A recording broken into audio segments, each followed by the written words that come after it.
Welcome to World on the Move. What's cracking, y'all? How y'all doing out there? It is your boy, Terrence the Titan, and Brain. So, since this channel is still fairly new, and we've been making podcasts and doing this and that and the third, basically what I wanted to do is get y'all to learn a little bit more of us, tell some motivational stories, things like that. So today, we're bringing an interview to the channel, and I will be interviewing your girl, Brain. So that's what we're bringing in. So how you feeling today? I am amazing. I'm so happy that our studio is finally finished. You guys gonna look at some of our shots so you can kind of see some of the background scenes. I already posted some of them. So you guys can kind of see how we rolled everything out. But I'm so excited that we really following through with our first video, being consistent and creating a space. And now our space is finally finished, from the background to the carpet to the microphones. We have a few little things we still have to do, our sign. But overall, we're not trying to be perfect. We're just trying to be who we are authentically. So I'm so excited. She don't like the sign, y'all. I think it's fire. She don't like the sign. Well, you know how it goes. Pet peeve, this and that, here and there. But I feel like we should kick it off to the first ever question. These would be questions that I've been wanting to ask, or would be great for me to ask for people to know, and we'll tell some good stories and things like that.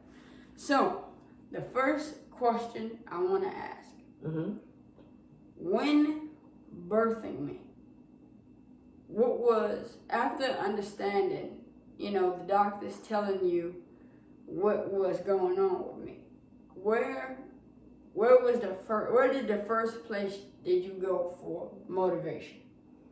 Oh, it wasn't initial motivation. Let me start from where I can start at to lead up to that question. Of course.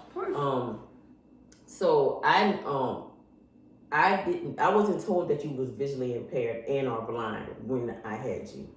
I had you at prematurely at 7 months. So you decided that you just wanted to come out to the world, and you were in the NICU for about a month, because you came home on my birthday. So you was born June 24th, and you came home July 24th, which was a blessing from God. That's God right there. And when you came home, basically you were at your birth weight, you were healthy. They had no concerns at that particular time. Nobody told me in the hospital, no nurse, no doctor said that they had concern about your eyes. So went home with my baby boy, just enjoying you. But I started noticing some of those milestones, not at first. Well, month 1 and 2, pretty much most of your newborns are not seeing clearly at that particular time, because everything is still trying to develop. So I wasn't too concerned, but I noticed that your feet was very sensitive. You didn't like nobody touching your feet. You didn't like nobody touching your hands. You used to always check them. We thought it was funny because you used to show that you really didn't like that sensitivity. So about month 3 to month 4, I started noticing that you were only following with your eyes according to the sound. So if I say, hey, new, or whatever I called you at that particular time, because I had so many nicknames for you, then you would turn your head and then turn your eyes into that direction. But if I didn't say anything, you pretty much was using your senses of feel, like something is in the room, but you don't know where it's pretty much at. I noticed about 5-6 months something was wrong, because I used to put items or toys in front of you, and you used to feel around them till you get them.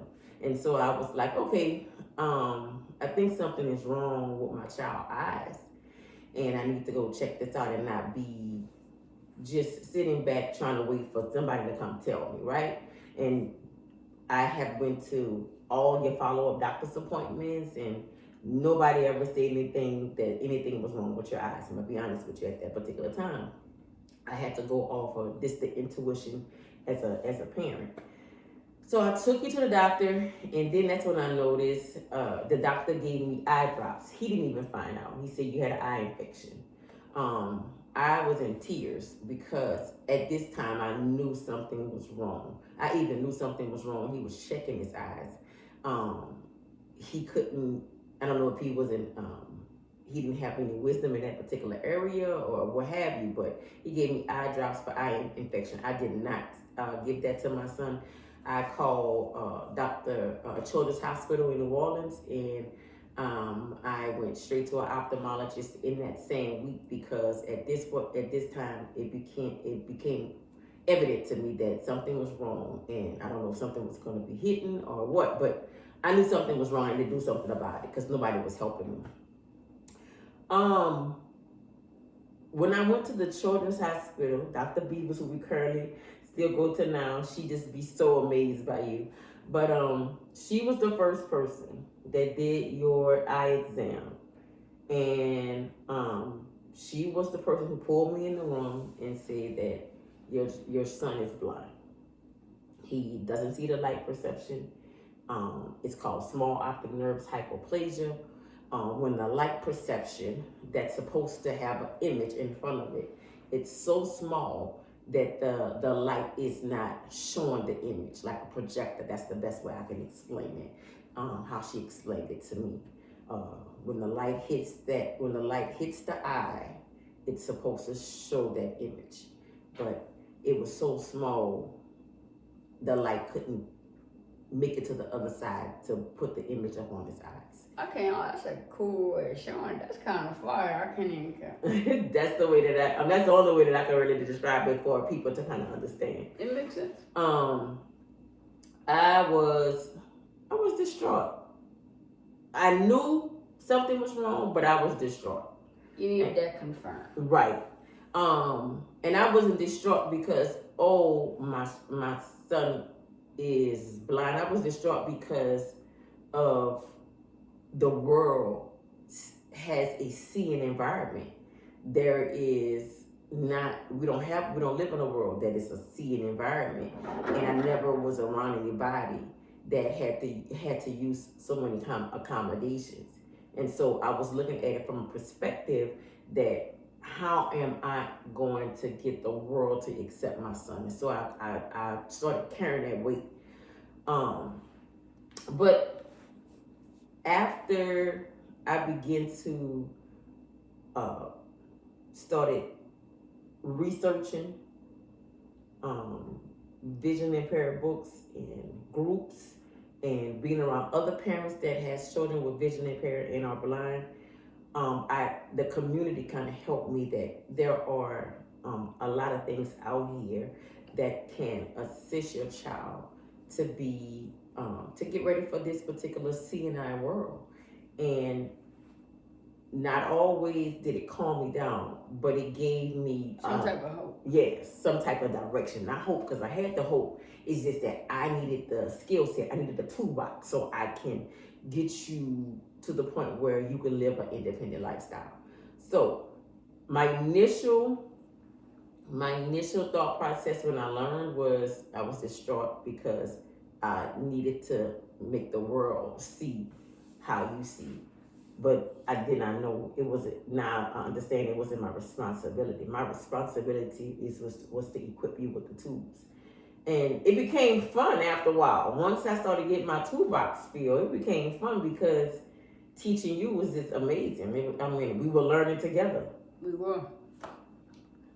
I find this point in time, this experience, so cool because this was around the time where there was not really that much technology.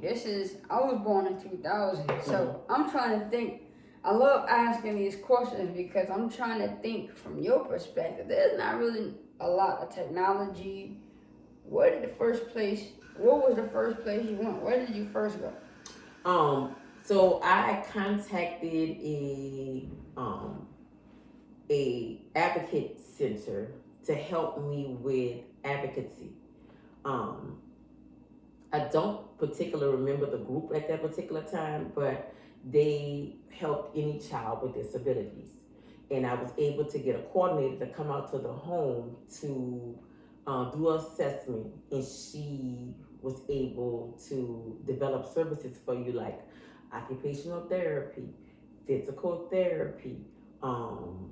We was living in Baton Rouge at the time, so she also told me about a program, a VI program, a visually impaired program, elementary school that take care of VI kids and start them as early as about 3 to 4 to get their hands prepared for Braille.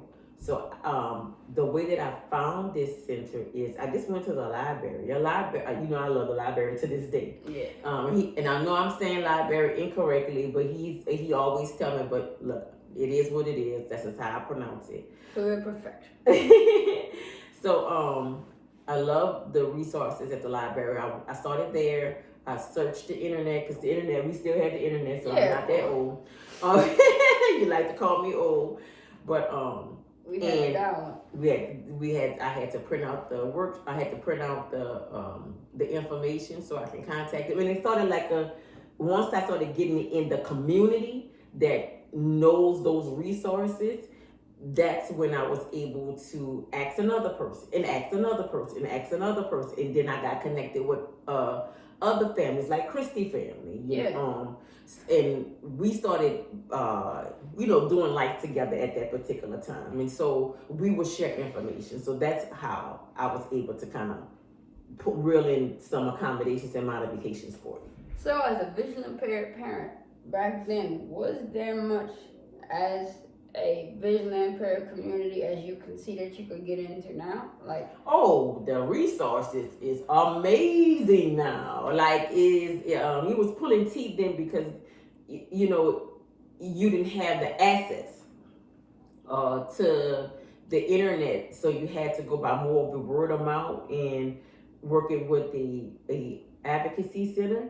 But now you have Facebook, you have Instagram, you have TikTok, and you have people you have individuals sharing information, individuals with visually impairments and are blind or any disability that is just sharing the information. It's a wealth of information out there. So yes, you can get in a Facebook group that we are in a Facebook group that's for blind adults.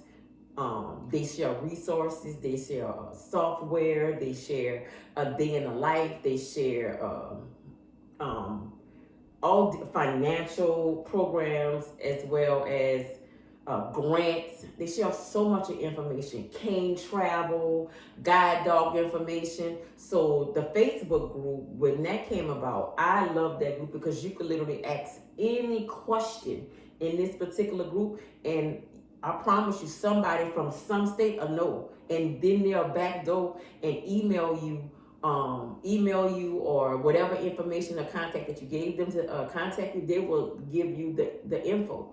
Also, when you're dealing with people from different states, they also help you. There were so many people from different states like Colorado, New Texas that helped me to literally talk to people in Louisiana. So we either talked about the program, we started a new program, or they had to research to say, hey, we had the program, we just didn't know how to work it.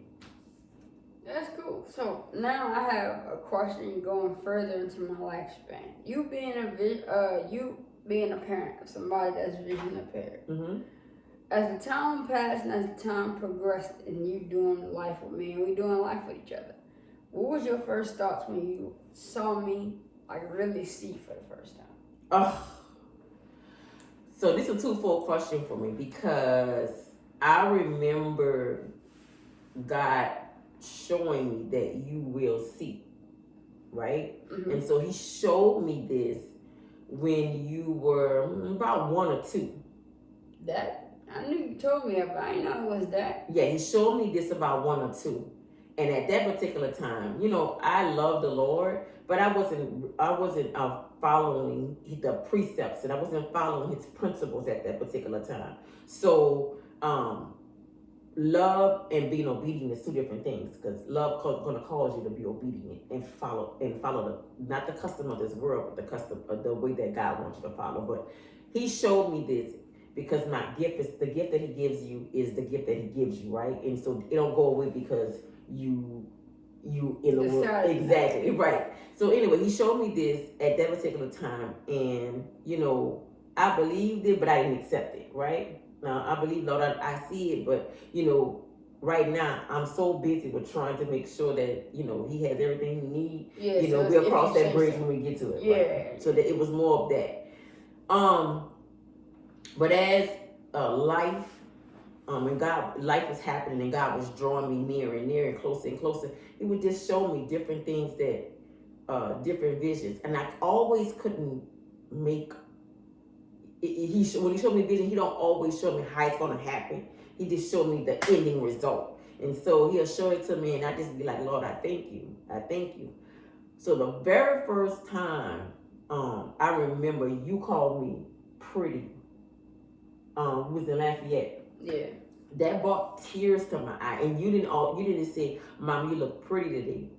It was a particular top I had on. You named the color, and you knew what type of top I had on. You was like, and I like the way your facial structure. You named some physical features on me that floored me, because I never knew how detailed you saw my face. I knew you knew my voice. I knew, you knew my clothes by the way they feel, or you knew a scent, but I didn't know how detailed you could actually go. Right. And so when you told me that, I just was floored. I was speechless. And I immediately remember what God and the Holy Spirit brought that back to me. He said, I told you. I told you shouldn't be shocked about this. I told you. That's just a story of God's goodness and how great he truly is. Yes. So, my next question.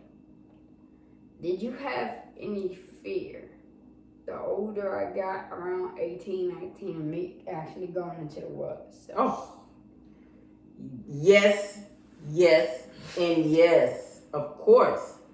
You don't really, I didn't really know if I equipped you with the tools to be out in the world and being different than being cultured. You know what I'm saying? In this culture, to be different, you have to have enough courage to be different. And that's not even with a visual impairment. That's just what in general. Yeah. But I just was like, I just hope that I gave him everything that he needed, because by this time I knew that everything was in my mind. I had learned, and God had allowed certain things to happen in my life to make me understand that everything that you need to do starts in your mind, and if your belief system is off, it's crumbling. So I was hoping that I had given you enough tools so you can have the confidence to be different and be unapologetic with it, right?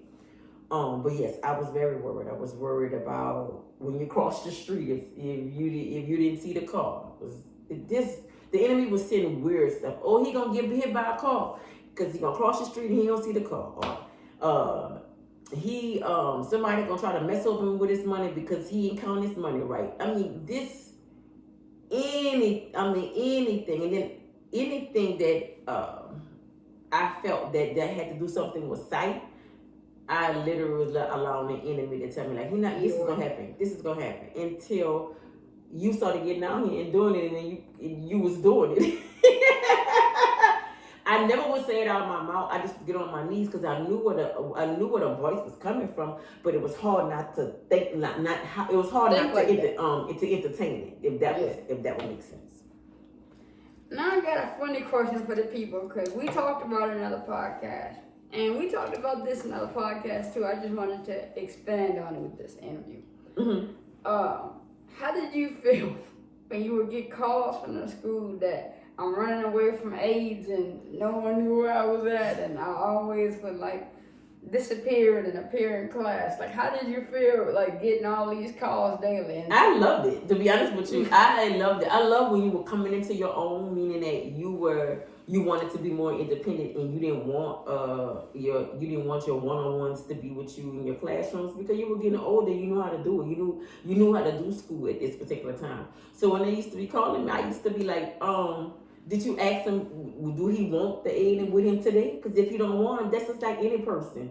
If a person, like, I'm not for being around you today, or if your one-on-one is having a bad day and treating you a certain way because life is life, and you have a right to not want to be around them because they vibe is off. You feel what I'm saying? Or if you like some little girl, you don't want your aid with you because you're not gonna be able to talk. So I really liked it. I liked it because I was like, he coming to his own. I like when you push back. When you push back, like, no, I'm not conforming to what you think I should do.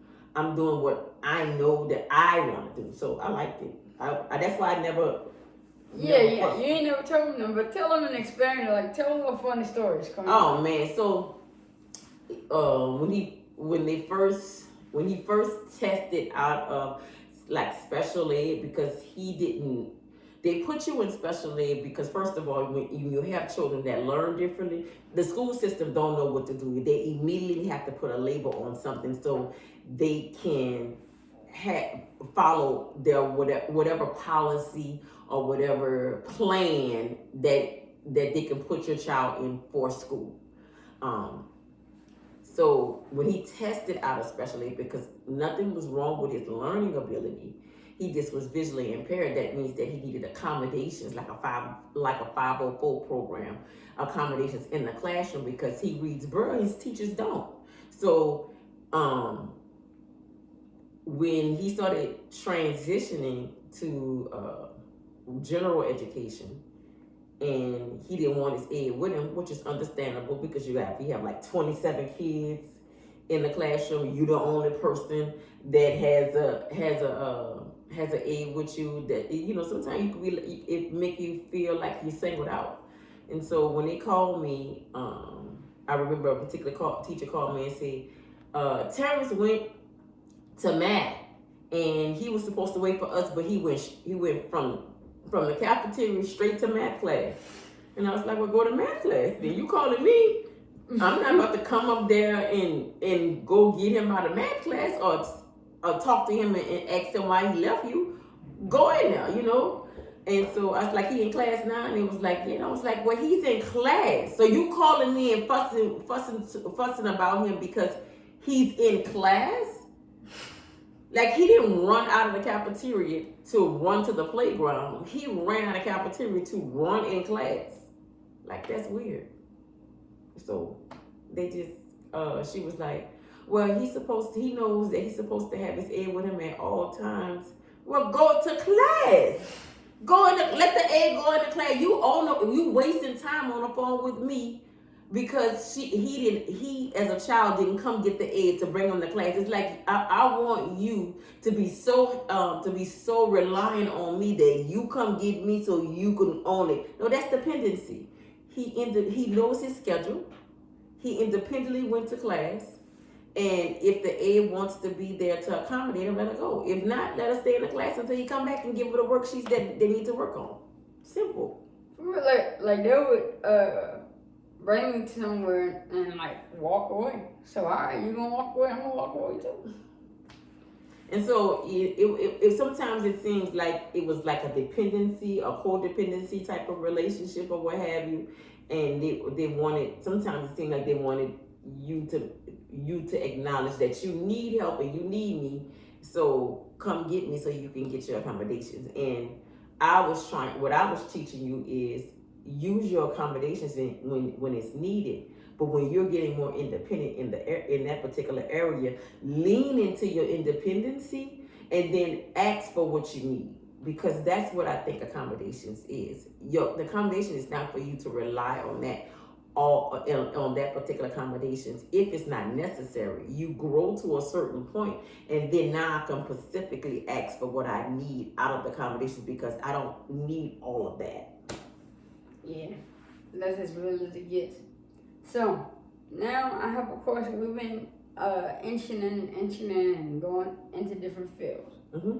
But I want to, we talk a lot about God on this podcast. We talk a lot about mental health, and we talk about a lot of points that help and improve with mental health. Mm-hmm. So, where did you find your spirituality to begin with? Like, not, I was born into the church. I mean, as in, like, real life taking it serious. Real life taking it serious. Life problems. Life, when my back was against the wall financially, when I was going through a divorce and I lost friends and I didn't have anybody to depend on, when I didn't know what I was going to do in certain situations and God stepped up for himself. When I got to know who God was for myself, because it was life afflictions. It's the verse. The verse is really true. It was good for me to be afflicted, because it created perseverance and patience. It also made my reliance be on God, and I didn't have to worry about saying, oh, my grandma prayers got me through that, or my mama told me about that wisdom. It was God pulled me out of that mess. It was God pulled me out of that mindset that was causing me to stumble. It was God who healed my son. It was God who pulled me through everything that I had to go through to get here. No, it was not me getting baptized when I was 7. No, it was not me confessing the law when I was 8. No, it was not me going to church and going to Sunday school all my life. No, it was those moments where I hit rock bottom, and I had to find who I was, and I had to find who I was in scriptures. That's great. If you had, I thought about this and I wanted to ask you, if you had the opportunity to have a 5 to 10 minute conversation with somebody that didn't know God at all, well, they knew God, but they're trying to really give their life to him, and they see you, they see what you're doing, they see the positive direction you're going in a 5 to 10 minute conversation, telepodcast, what would you say to them that helped you, and just give some tips that you're older now, you got a lot of experience in the game, and you're trying to be a better person, and I see you genuinely doing what you need to do. So I really want to make this a viewpoint to help you. Number one is I would ask them to list out all the things that's not working. When I see all the things that's not working, what are some of the things that you do currently now that is a cover up? Is it eating? Is it drinking? Is it partying?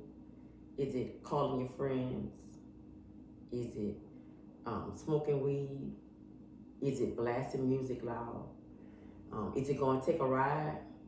Is it going to the gym? Is it going is it eating healthy? Is it networking? Is it making money?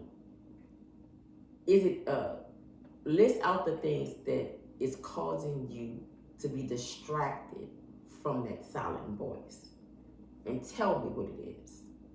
I want you to say it out of your mouth, because God said confess it out of your mouth.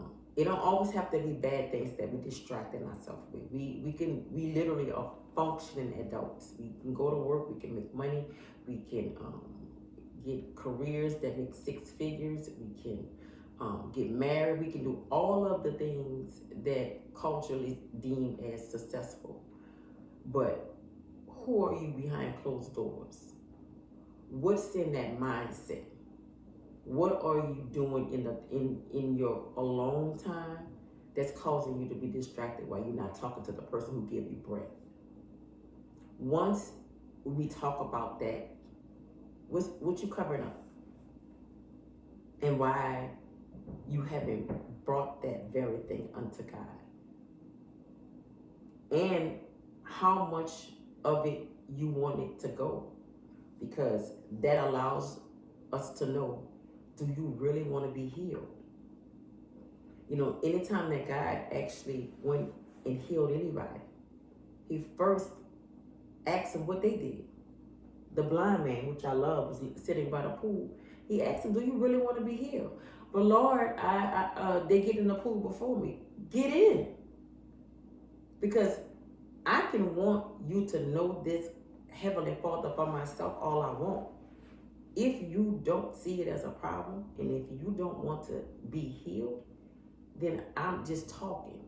But if you really want to meet the man that heals, that redeems, that forgives your sins, that loves you, that's truly your friend, that sticks closer than a brother, then let me sit down and tell you about it. And I'm not telling you about him based off of something I don't know. I'm telling you about him. He healed me from molestation. He healed me from being divorced. He healed me from being rejected by family. He healed me from thinking that I wasn't enough. He healed me from all of the broken relationships, and he's restoring my finances because of my thought process.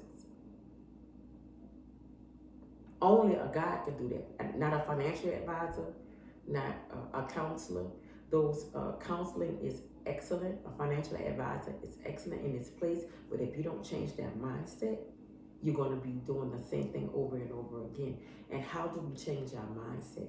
We don't change our mindset with motivation and inspiration. We change our mindset by the Word of God. Going back to the man who created us. He's the author and finisher of our faith. Going back to the author. None of these people out here is the author. He's the author. So I would tell them to let me hear your life story, because we overcome by our testimonies. And then let me hear some of the things that you do that cover up to make you deem yourself as successful. Let's talk about those things. Bring them out and see, do you really want to get healed, or do you want to walk around with this nail in your side? That's beautiful. And that's where you spoke a lot of truth there. But you brought up something. You said testimony. Mm-hmm. Would you like to tell these people your testimony? I'm gonna let you pick. I have so many. I have so many. Whatever is on your heart and that you know that would truly help. Like we said on the previous podcast, people, it's not called oversharing. It's called being real. This channel is a family for like-minded people. And we want to, step back and praise God with you and, be with you on this journey by you telling your testimony. So I want to ask you a real question. Okay. Because I want you to help me, because we are transparent. Of course. I want you to help me by ask me a question about a particular testimony I have shared with you that you always wanted to know, that maybe you don't know all the details, and then I can base it off of that, because I have so many and I don't really know I'm not getting the unction of what to really talk about, but I am getting the unction, like, you know what? What's in the back of your mind about me that's something I shared with in maybe one day or maybe a couple of days ago? You're like, I really want to know that about my mom. I already know. I know about this, but I need some more clarity. You just mentioned it. So since you just mentioned it in what you were talking about, I want to go ahead and ask the question. Okay. What is your testimony, and how did you recover from molestation? Being molested. I was molested from age 7 to 17 by a family member. And I didn't really know what to do about that. I didn't really know I didn't tell anybody. I can't say that I was scared to tell anybody. I think I went through a period of just being shocked. Just shock. Like I'm really walking this out. When I did share this information with my mom, I didn't really think that I thought I was going to receive empathy. I thought I was going to receive a hand on hand and we'll be able to walk this out together. But it did not turn out to be that as well. So that was also difficult. So I was dealing with the difficulty of being molested and also the difficulty with the family knowing that I was molested and nobody really reached in and really said, you know, I'm here for you. I don't know what to do, but I'm here for you. So I had the feelings of being, first of all, rejected, feeling not enough, feeling dirty, feelings of I'm stupid, I wasn't strong enough. So I hid myself in meeting goals like education. I went to school twice and got 2 degrees. I hid myself in careers. I was in various leadership roles with certain companies. I hid myself in certifications where I just started taking tests to become certified in different areas so I can have my resume advance and acquire certain positions. And as I guess culturally successful I was getting, they didn't heal my pain. And then I married your father rather early, not knowing who I was, not knowing what I wanted in men or anything. Just I felt accepted. This is the person that I'm with now, so we get married. Bought a home. This reaching for cultural accepting goals, trying to get the world to accept me and deem me valuable. Those things didn't help me. So I couldn't find healing in people. I couldn't find my value in career and money. And I couldn't find love in marriage. So God was teaching me then, and what I have learned now is there is nothing in this life that can uphold you. And there's nothing in this life that can keep you. Not mama, not daddy, not grandmother word, not church, not networking, not affiliation, not career, not a 401k, IRA, not car, house. There is nothing in this world that can keep you and sustain you but the word of God. I had to get in it for myself because the enemy was telling me every day how much I wasn't enough. And I was trying to overachieve so I could be enough. But once I started learning that I'm to die for, because God died over 2,000 years ago for my sins. And there is nothing in this world that can cause me to be so low that he's not going to get in that water with me like he did the 3 Hebrew boys. Reading those stories really helped me. And also reading Genesis also helped me because they dealt with molestation. They dealt with throwing a brother in a pit. They dealt with jealousy and envy.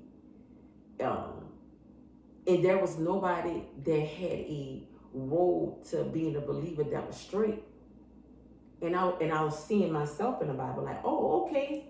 Oh, God can use me? Like me? Like my own family didn't value me. So God can still use me. I didn't know that I was still usable. But God said, dirt is the perfect ground for me to fertilize on. Like fertilizer, things grow out of dirt. Actually, he formed me from dirt, from clay. And so I'm valuable because I'm walking around as dirt. I'm seed. He spoke. I'm still the same person I was when God thought about me in my mother's womb. Before I got there, he already knew what I was going to be. So anything that happened to me don't make me valueless.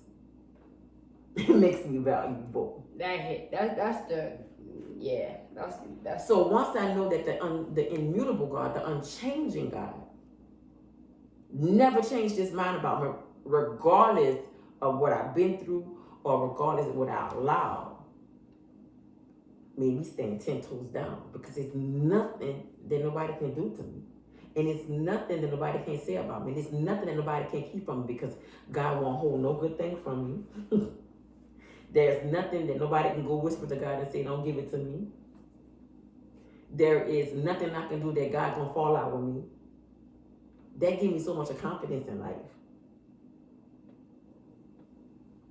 Yeah, I could tell, even the way you saying it, the confidence and the peace you have knowing that statement. That's something that when you experience God, it's nothing that nobody can tell you nothing. Nobody can take that away from you. That's right.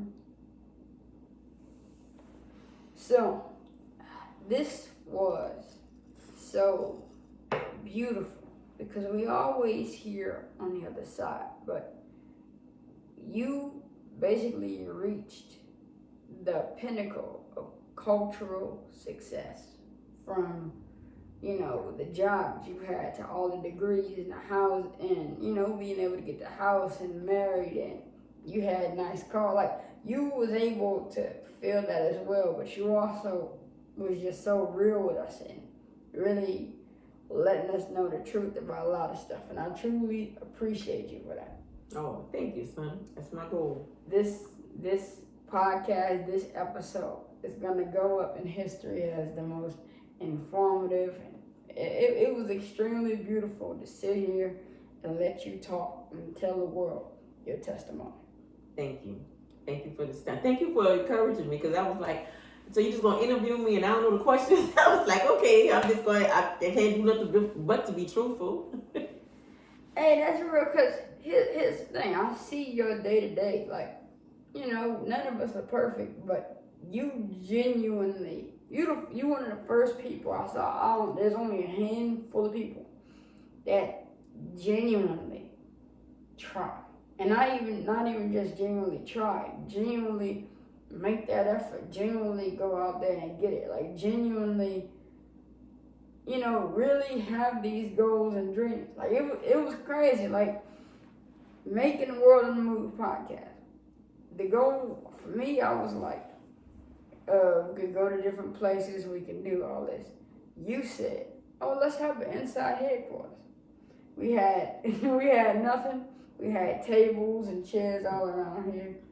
And on that journey, we made this big thing. And it's because the inspiration that you gave me. Oh, thank you. I appreciate you. Yeah, so this, I'm not gonna lie, y'all. This was very beautiful. I extremely enjoyed it. And Brandon, you gonna interview me one of these days? Oh yes, definitely gonna interview you these days. I'm gonna write mine down. Because I want to make sure that, me, I just have the administration skill, gift, and I just have to write stuff down. But yeah, definitely gonna interview you. Yeah, y'all gonna see the difference in our gifts, because I knew if I just sat here and had a genuine conversation with you, I knew that I'd be able to get, what I needed, and this was beautiful. Thank you. This was beautiful. I appreciate it. So, they always get a tight motivational quote of the day, but this is your interview. So let's get a brain motivational quote of the day. Ooh, you put me on the spot, huh? Before we wrap this up. Okay. So, what would you say? I would say, challenge yourself. Challenge yourself. Get in the mirror. Ask yourself who I was really born to be before anything happened to me. Who is that person? And challenge yourself to go and get that little boy or that little girl or that grown adult that was hurt, that cause you to change from your original state. Get in that mirror. Go tell that little boy or little girl or even adult. Go hug them. Go sit with them. Say, I'm sorry. I didn't know what to do. I didn't have the tools to say or move, but I have them now. And I'm coming back to get you. And I'm bringing you in my now moment. And I'm going to wipe you off. And I'm going to clean you up. And we're going to do life together. But you won't stay there. What happened to you, what caused the pain, is over with. We are moving forward. And we're not moving forward with inspiration. We're not moving forward with motivation. We're moving forward hand in hand with God. God, who was I when you knew me, when you formed me in my mother's womb? Tell me, who am I? Ask that question. Grab that baby. Grab yourself. And walk it out. Don't eat it out. Don't drink it out. Don't party it out. Don't education it out. Don't work it out. Because one day, we all have a death date. And we are going to transition from here. And the life after is real and important. And that's way more important than the life that we live. The very seeds we sow now is for eternal glory. And whether you believe in God or not, you still have a death date. And so you don't want to waste your seeds here trying to figure out if God is real. Because death is coming. We're not getting out of this life without dying first. So challenge yourself. That was beautiful. I love y'all. This was another episode of the Word on the Move podcast. There'll be more to come. My interview is coming soon. This was beautiful. I love y'all. Peace.